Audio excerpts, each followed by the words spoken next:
غزہ کے لیے پاکستان سے امدادی سامان کی چھٹی کھیپ روانہ۔ پاکستان کی غزہ کے مظلوم عوام کے لیے امدادی سامان کی ترسیل جاری۔ پاکستان میں امدادی سامان روانگی کی تقریب کا انعقاد کیا گیا۔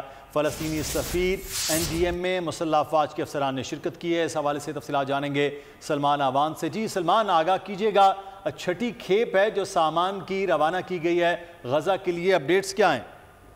جی بالکل، یہ امدادی سامان کی چھٹی کھیپ ہے جو کہ خصوصی پرواز کے ذریعے کراچی سے روانہ کی گئی۔ اس موقع پر پاکستان میں متعین فلسطینی سفیر NDM کے حکام، وزارت خارجہ اور آرم فورسز کے سینئر آفیسرز بھی موجود تھے۔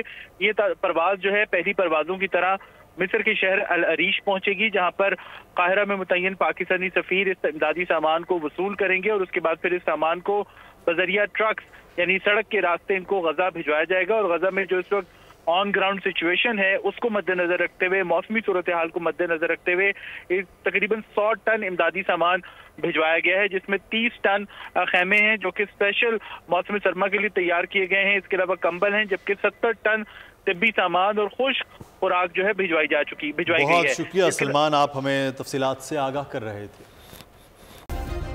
سبسکرائب کریں اور بیل دبائیں تاکہ کوئی خبر رہ نہ جائے۔